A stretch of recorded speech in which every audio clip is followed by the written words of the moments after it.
حضور علیہ السلام نے اعلان کیا کہ مدینہ منورہ سے کوچ کرنا ہے اور تبوک جانا ہے. اونٹوں پر گھوڑوں پر 1 مہینے کا راستہ ہے. آج کل کی بات نہیں ہو رہی، اس وقت کی بات ہو رہی ہے. غسان بادشاہ تھا، اس نے حملہ کرنے کا، تو رسول اللہ صلی اللہ علیہ وسلم نے فرمایا کہ مدینے پہ حملہ کرے آئے تو ہم چلے جاتے ہیں. یہاں تاریخ بیان کرنا مقصود نہیں ہے، خاص بات کرنا چاہتا ہوں. جہاں مدینہ منورہ میں منافقین تھے، عبداللہ ابن ابی ابن سلول کے پیروکار تھے، وہاں یہودی بھی تھے اور شکوک و شبہات ڈالا کرتے تھے. تو مسلمان اور غیر منافقین کی شدید گرمی، پیدل 1 مہینے کا راستہ گھوڑوں پر پیدل اس طرح، اور ان کا ذریعہ معاش کھجور، باغ پکے ہوئے، اب پھل توڑنا ہے، مہینہ جانا مہینہ آنا، باغ تو تباہ ہو گئے. گرمی کی شدت.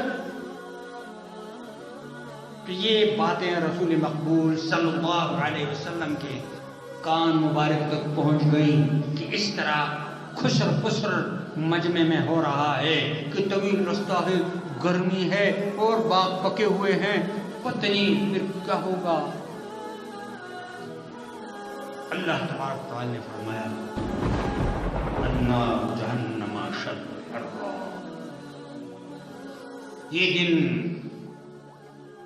گزر جائیں گے آپ کے اوپر، جہنم کی آگ اس سے زیادہ گرم ہے. آؤ گے میرے سامنے. روزہ نہ رکھنے والے کان کھول کر سن لیں کہ اللہ کے واضح حکم کی نافرمانی کرنا النار جہنم اشد حرا. جہنم کی آگ اس سے بہت زیادہ گرم ہے. اللہ کی حکم کی نافرمانی کرنا، باوجود اس کے کہ وہ طاقت رکھتا ہے، معذور نہیں ہے. معذور کے الگ احکام ہیں، انشاءاللہ رمضان میں حسب سابق بیان کریں گے. لیکن ویسے ہی ہر ایک ساتھی ہے، کپڑے کے تاجر ہیں، بہت بڑے تاجر ہیں. رمضان میں دکان بند.